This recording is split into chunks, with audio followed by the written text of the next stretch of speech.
Assalamualaikum warahmatullahi wabarakatuh. Selamat sore semuanya. Saya Muhammad Fadil Al-Wahad.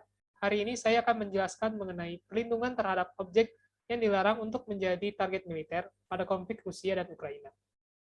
Perlu diketahui sebelumnya bahwa konflik Rusia dan Ukraina telah berlangsung sejak bulan Februari lalu. Mengutip dari republika.co.id, militer Ukraina pada Jumat 20 Mei 2022 mengklaim bahwa sekitar 200 lebih tentara Rusia tewas dalam 1 hari terakhir, menurut staf umum Ukraina. Sedikitnya 231 anak tewas dan 427 terluka dalam serangan Rusia di daerah sekitar Ukraina. Sebagian besar korban di antara anak-anak berada di daerah Donetsk, Kiev, dan Kharkiv. Pengeboman yang Rusia lakukan telah merusak 1.837 lembaga pendidikan di Ukraina, dengan 172 hancur total. Di antara banyaknya kerusakan dan korban jiwa yang timbul akibat konflik ini, hari ini saya akan menjelaskan mengenai kerusakan objek sipil yang seharusnya tidak terjadi dan dilarang untuk diserang. Secara garis besar, pengaturan objek sipil dalam hukum humaniter adalah yang pertama, bangunan keagamaan, seni, ilmu, monumen-monumen sejarah, dan rumah sakit, tempat perawatan bagi korban luka dan sakit, dilarang untuk diserang. Hal ini diatur dalam pasal 27 Konvensi Den Haag yang keempat tahun 1907. Lalu yang kedua, yang dilarang adalah pelabuhan, kota, desa, tempat tinggal, atau bangunan yang diatur dalam pasal 1 ayat 1 Konvensi Den Haag yang ke-9.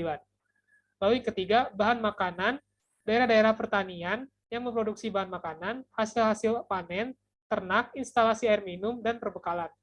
Hal ini diatur jelas dalam pasal 54 ayat 2 Protokol Tambahan 1 tahun 1977. Lalu yang keempat adalah bangunan pengairan dan juga lingkungan alam. Hal ini diatur dalam pasal 55 Protokol Tambahan 1 tahun 1977. Objek sipil berfungsi sebagai penunjang kehidupan manusia. Maka dari itu, perlulah objek sipil dilindungi dan tidak untuk menjadi sasaran perang.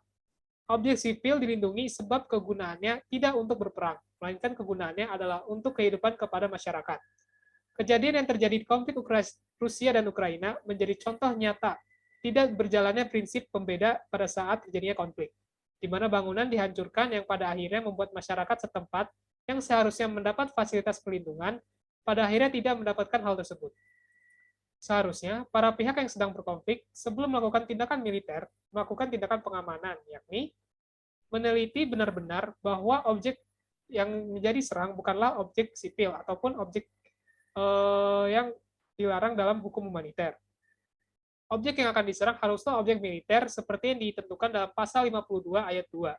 Dan objek-objek tersebut tidak dinyatakan sebagai objek yang terlarang dalam protokol manapun.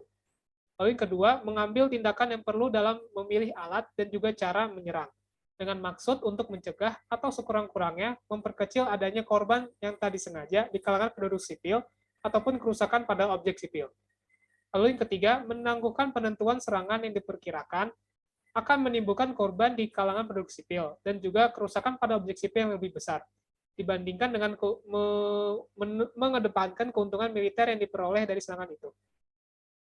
Kesimpulan yang dapat diambil dari hari ini adalah sudah kewajiban bagi negara untuk melindungi objek sipil dalam konflik bersenjata, mengacu pada ketentuan hukum humaniter internasional yang mengamanatkan kepada negara untuk melaksanakan kewajiban melakukan tindakan pencegahan terhadap akibat-akibat serangan.